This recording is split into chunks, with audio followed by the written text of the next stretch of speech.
Products that may be mentioned. Any reproduction or retransmission of this broadcast is strictly prohibited without written consent of WSTU. It's time to call in with your questions and comments at 220-9788, 220-WSTU. And now, here's Casey Ingram. Welcome back to the second half of the hour. We just spoke with Amy Pritchett, who is running for Martin County School Board District 4, and found out a lot of good things about her. But next, we are going to have a little break in the Meet Your Candidate series, and a welcome break at that. Ebo Entsuah is going to be on here, and I think you're on the line right now, aren't you, Ebo? Hi, Casey. Yes, I am. Wonderful, wonderful. Before we get into it, I want to tell people a little bit about yourself. Ebo is a first-generation American whose parents immigrated to the United States from Ghana, West Africa. Ebo is a recent graduate from Florida State University and obtained his bachelor's in two fields, international affairs and sociology, with a minor in psychology. Ebo received his Juris Master's from Florida State University's College of Law in Legal Regulation and Financial Compliance. He also played on the FSU football team and was a member on the 2013 National Championship team. That's pretty cool, Ebo. Thank you. It was definitely a great achievement and a lot of hard work. I bet it was. We'll talk a little bit more about that here in a minute. But for right now, you are the Director of Government Relations for Project Lead the Way and City Councilman for the City of Claremont, Florida, in which you were elected the youngest city councilman representing 45,000 residents. Ebo currently works in Central Florida on behalf of the advanced energy industry and sits on a number of nonprofit boards, including the Lake Sumner Seminole Club and the Give a Day Foundation. Ebo is also a gubernatorial appointed commissioner for the Volunteer Florida. Previously, Ebo was the legislative aide for now Florida Governor Ron DeSantis, and his portfolio ranged from space, energy, commerce, and education policy. Ebo has appeared on Fox Business, CNN Politics, and now you can add the Casey Ingram Show to your repertoire. Yes, I can, and I'm very, very excited to be added to it.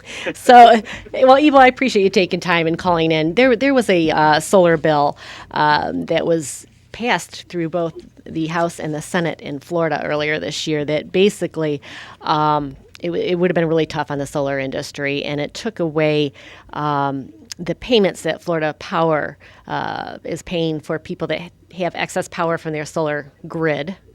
And I think it was going to eliminate that by 2029. You probably know that date a little better than I do. I have it in front of me, but I don't see it. But tell us a little bit about that battle, and it ended up getting vetoed by Governor DeSantis. But tell us a little bit about the behind-the-scenes work you guys were doing to make him aware that the detrimental aspects of this bill. Yeah, well, first of all, Casey, thank you again for having me on the show. And as you know, in Florida and the Sunshine State, we get an average of about 32 more days of sunlight out of the year compared to other states. So sunlight and solar is actually very, very important to the state of Florida. Solar just makes so much sense in the state of Florida, and Florida is actually, I believe it's the third in terms of national ranking for the amount of solar projects and solar that is being created in the state. So although it's third, it's kind of odd because we are actually still growing. Florida's a growing economy, as you know. People are moving here. People are putting more solar projects out onto their residential properties and their commercial properties as well. So Florida still has such a great opportunity to kind of grow and become bigger in the solar industry. And that's why it was really important to make sure that the governor and legislators knew how important solar is to not just to customers, but also to the people who work in the solar energy as well.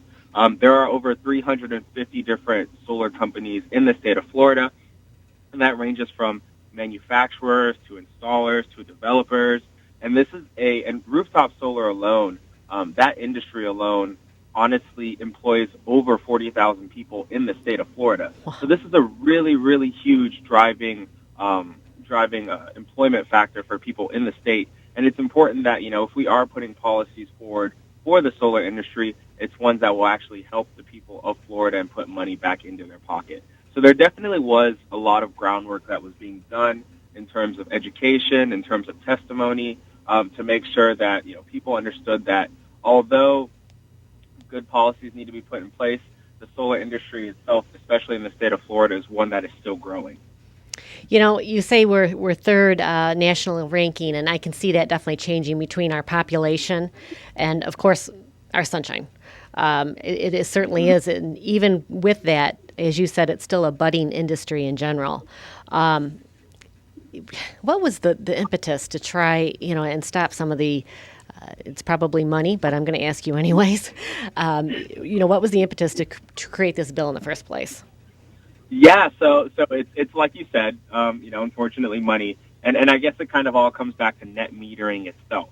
And to give your listeners a kind of background on net metering, when solar customers generate more electricity than they can use or store, the process of net metering actually gives them the option to sell that back to the larger grid, and they would receive a credit in turn. This in turn increases energy efficiency and it makes the grid more cleaner and more reliable, while also providing an extra incentive for adopting clean energy. So it really, when you hear it, it sounds like a no-brainer. And, studies have shown that 84% of Floridians support it. So when the bill came out and we looked at it, the aforementioned bill was talking about how it would phase out net metering over the next 8 years. And some of the talk and some of the things that were said about this bill was that, net metering is effectively a subsidy for rooftop solar adopters that would be paid for people who do not have solar. And we found that this wasn't as accurate as was stated.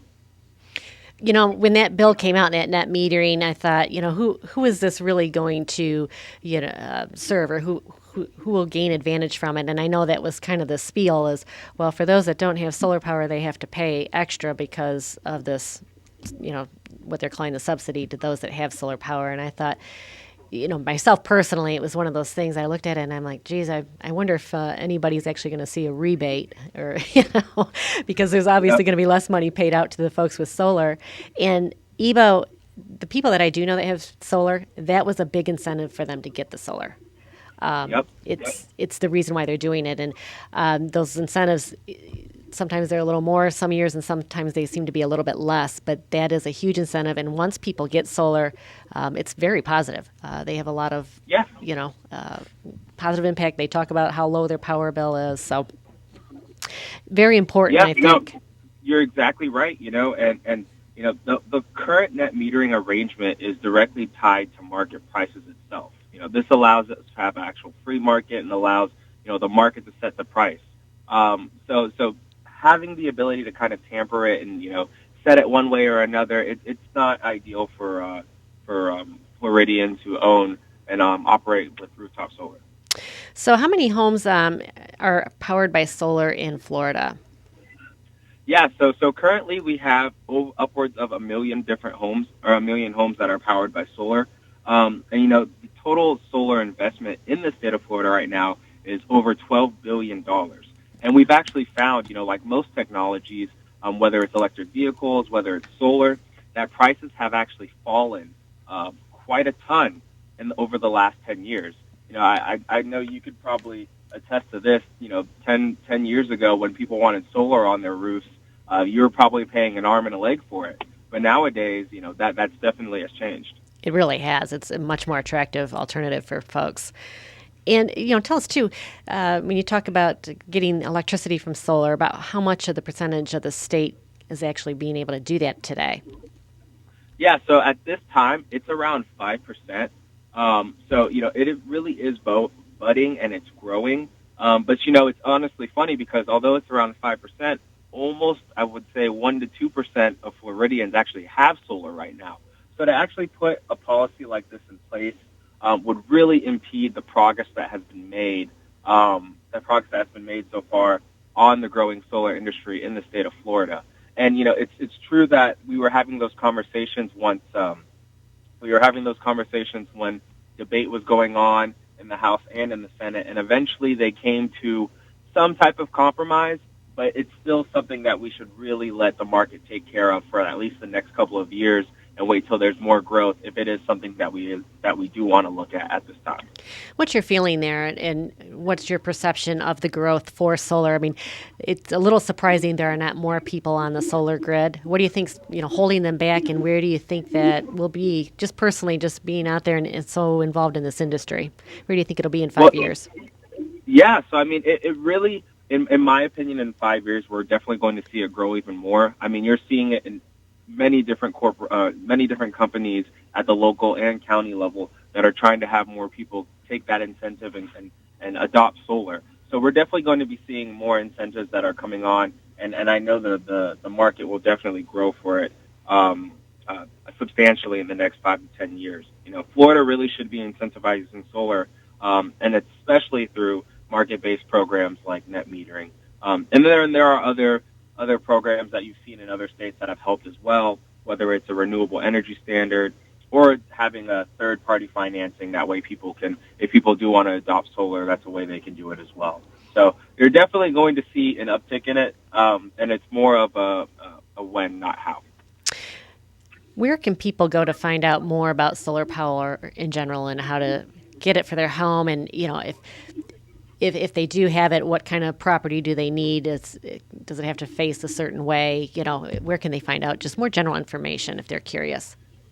Yeah, so there are a number of different ways you can do that. You can reach out to your utilities. Honestly, there's a ton of different companies and nonprofits that actually do a lot of work in terms of solar, whether it's the Florida or the Solar Energy Industries Association. There's also another group, Conservatives for Clean Energy. They also have links and other references that allow you to go out and look for solar in your area. But there are there's a number of different ways that you can go out and actually get that information. Make sure you're well read and make sure you have the best options if you do want to adopt solar in for your residential property. Now, you work with just renewable energies in general. Here in Stewart, we actually have a agenda item on the commission. They're talking about possibly adding charging stations for electric cars, but we have a parking issue.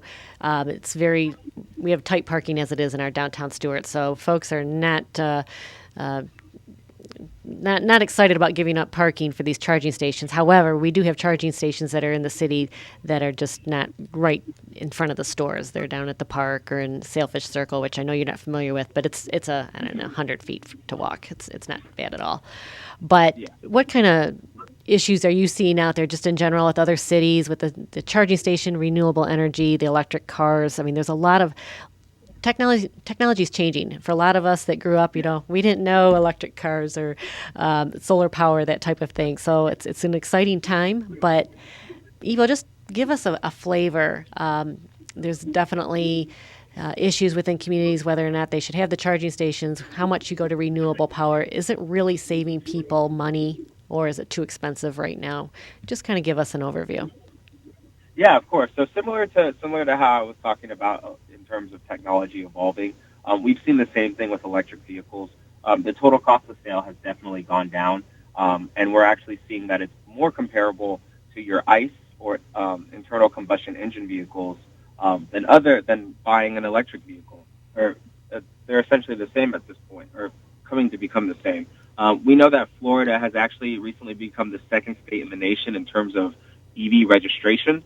And there are a lot more electric vehicles on the road in Florida these days, whether it's Teslas, whether it's Chevys, whether it's Fords. We've seen that a number of different manufacturers have actually taken up the mantle and talked about how they want to see more electric vehicles on the road, and they're planning on making more or manufacturing more in their factories. And one of the biggest things that we've seen, and one of the things that's always talked about is the chicken before the egg in terms of infrastructure. You're seeing it in Stewart. Do they want to put more charging stations at more places? But at the same time, they're trying to figure out if there's enough cars on the road to supplement it. And it's making sure, at this point, that we have the proper investments.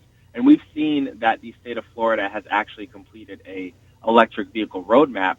That way they can study and they can research and they can make sure and see, hey, where exactly do we need to put these electric vehicle chargers to make sure that people have peace of mind whenever they're driving, and to make sure that they can handle those long trips that their cars that they'll be taking with their cars for them.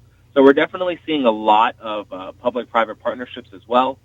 In Orlando, OUC, the Orlando Utilities Corporation, has actually started working with the city of Orlando to make sure that they have a good pilot program out, and you're seeing it in other municipalities and counties as well. So it's definitely on the rise, and I totally understand the people's apprehension to adopt, but it is coming, and we will make sure that we're prepared, and the state of Florida is prepared to actually have adequate charging infrastructure for those electric vehicles when they do come. It is actually a big issue that's coming up, and I think that's only going to grow. Brent Wallenberg, appreciate you tuning in. He said everyone should have at least 600 watts of solar to make it through hurricanes. Simple system, less than $1,000 can save your bacon and everything else in your refrigerator. And he's not wrong. You know, when you think about Florida, you obviously think about natural disasters. You think about hurricanes. You think about flooding if you're on the if you're near the water. And it's true. You know, having that solar could definitely help to be an extra generator. And, you know, we've even seen for some electric vehicles, I believe the Ford Lightning, you can use it as a second generator. So it definitely allows you to have, you know, that peace of mind that peace of mind when it comes to actually when it comes to natural disasters, to make sure that you can actually stay online and stay safe. It's a really good point. And the other thing with electric vehicles, they've become a lot more powerful themselves. I think that used to be a drawback is how powerful the engine was. And the technology has come around where it's quite competitive.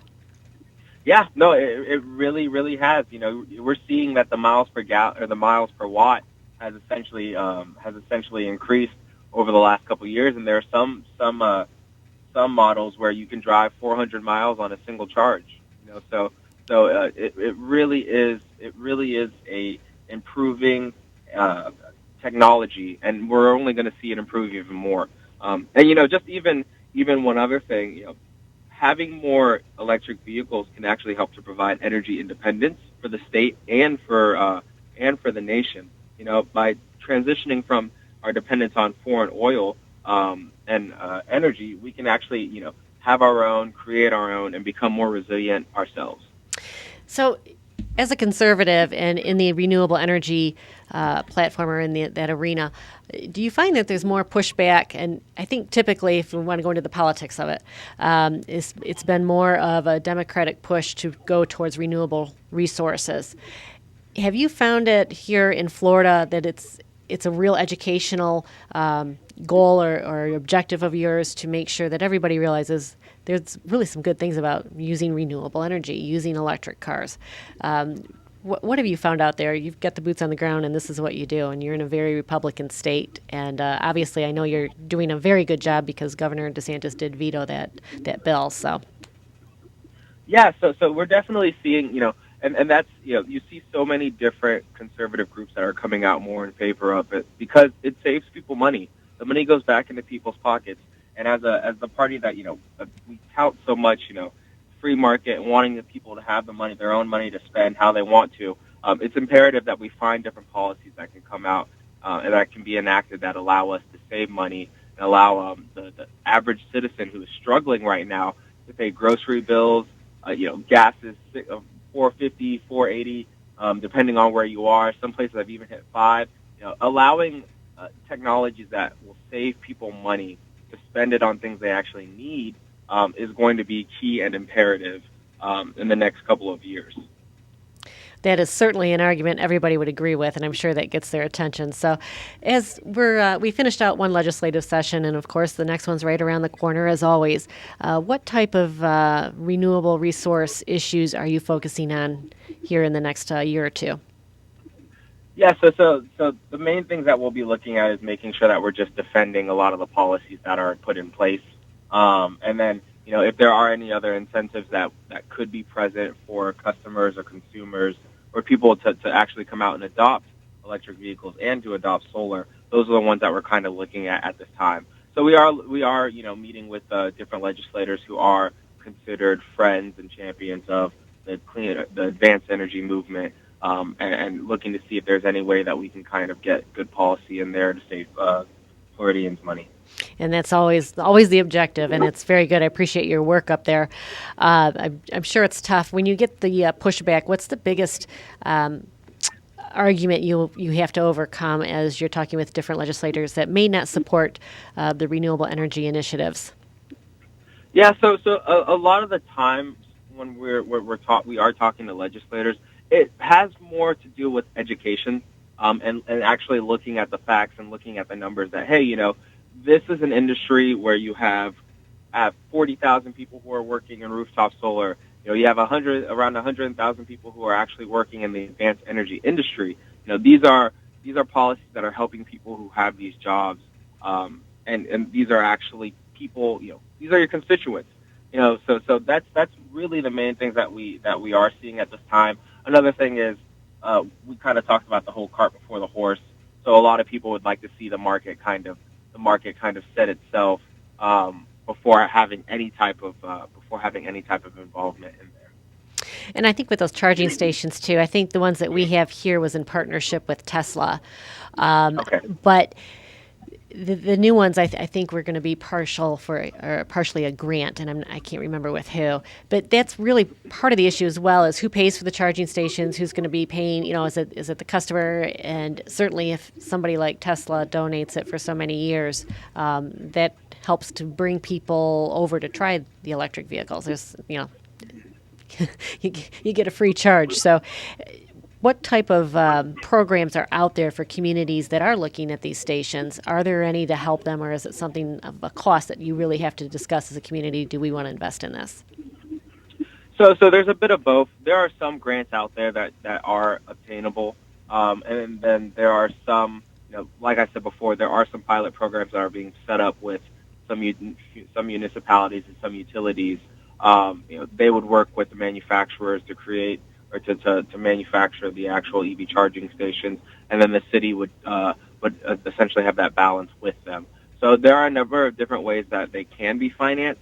It all depends on what the city is like, how many people are in the city, and what kind of program they're trying to bring to the city itself.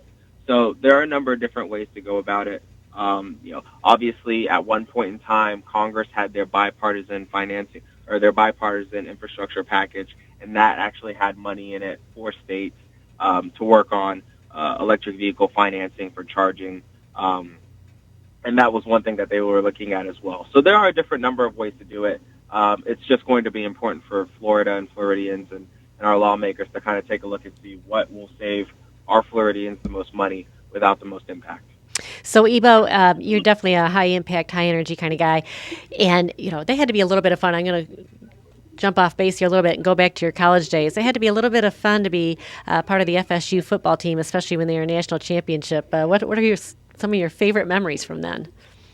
There was quite a few. That whole year was extremely exciting. I was luckily and privileged enough to be on a team for a couple of years. So just being able to make a bunch of memories with the likes of very, very famous people now, whether it's Jameis Winston, whether it's Jalen Ramsey, all those different football players, being able to actually see them in everyday life and being able to work with them, and just what a great season we had in terms of not losing a game, and just such an exciting national championship.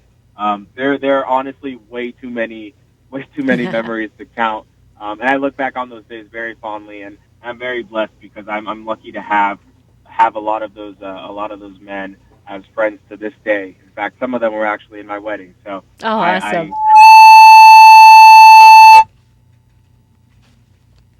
I'm not sure what that was. Are you? Did you hear that, Ebo? It's his phone. Oh. Okay, we lost Ebo here for a second. Here, we've got something going on. I'm not sure. Ebo, I don't know if you can hear me or not, but we cannot hear you here. If you can, give us a call back. And we're just finishing up here in just a couple minutes. So we've been speaking with Ebo Entsuah, and really a fascinating guy. I kind of wanted to ask him one more question about why he got into the renewable resource energy field. He's a young guy, very passionate, full of energy, and he obviously realizes that renewable energies are a thing of the future for us, and it's here. It's really not a thing of the future. It's something we really need to look at and investing in. And Brent Wallenberg, you had commented, a very, very good comment, that during a hurricane we lose our electricity. How do we get power if you run out of fuel in your generator? Then what? Well, solar power. It's a great way to have a really good backup. And Brent, you said peak power on the rooftops is only about 3 hours, and you have a 600-watt system that turns with the sun, so you get peak power for about 10 hours, allowing you to get on a smaller system. And that's absolutely right. 10 hours is a huge thing. It gives you a lot of time to be able to flip over. And I think we just got Ebo right back on. Are you back with us, Ebo? Yes, I am. I don't know what happened. I don't know either. We had some kind of weird noise come through, and then you were gone. So, jeez. I don't know if it's like some kind of football thing going on or what. I'm not sure what happened. I was going to, like I said before, I'm very blessed to have lived the life I have, and like you mentioned, my parents immigrated here to the States, and I want to, the work that I'm doing is very important to me, and I think it's very important for Florida's next generation. And it's great that we have a governor who actually cares about Floridians and wants to help them and put money back into their pockets. So 100%. Yep. So we're going to continue doing that, and we're excited for the upcoming session and the sessions beyond. Well, we're going to be watching you. We got just a few minutes here, but what brought you into renewable resource energy? I know you could have went into a lot of different career fields. What attracted you to that one? Yeah, so I've always been interested in the environment itself. Like you said earlier, I am currently a city councilman for the city of Claremont, and Lake County is nothing but lakes. We love it over here. So I guess growing up in Lake County and kind of seeing how we have the green swamp in our backyard, it's always been a piece that's really stuck with me. And I've always known that, if I am going to do policy or excel in something, I would like it to be the environment, energy, or education. So that's kind of how I cut my teeth in the renewable energy sector. And, we've got some good stuff coming on, and, it's really important that we are taking actually, free market approaches to a lot of these climate policies, and making sure that we're working in pragmatic ways and not taking part in climate doom in order to get things done. 100%. I'm glad you're up there working at this, and we sure appreciate it. You just mentioned your green swamp up there, and it's important. I'm glad to hear that you recognize the environment and the issues that we have here in Florida. Here in Martin County, we have to deal with the discharges from Lake Okeechobee, and we've had terrible green algae slimes in years that those discharges come through. So we're always praying for not a lot of rain over the rainy seasons. And, when hurricanes come, you know how it is. You can get a lot of rain, and it changes everything in an instant. So I think it's really important to have somebody like you up there that recognizes Florida's environment as a whole. I mean, you looked at the water issue, but you also look at renewable resources in general and what's going to make Florida better. And also, like you said, put money in people's pockets. Everybody can support that. Yep, exactly, especially in this day and age. For sure. We got the rising inflation. We can go on and talk about that too another time, because that'd be another long show, but we've got a lot to deal with. That would definitely probably take another hour up out of your show. Exactly. Ebo Entsuah, thank you so much. Appreciate you spending time here and enlightening us a little bit about the renewable energy resource sector here in Florida. And we'll be following along in the legislature next year, and appreciate you watching out for the good of the people. Perfect. Thank you so much, Casey. Thank you for allowing me to be on your show, and I hope you have a wonderful rest of your day. You as well, Ebo. You take care now. Next week, the show is pre-recorded, but we're going to hear from Mark Breckbill and Doug Mustapik. And those shows will be airing at 10 a.m. on WSTU AM 1450, and I will see you right back here in July after the 4th.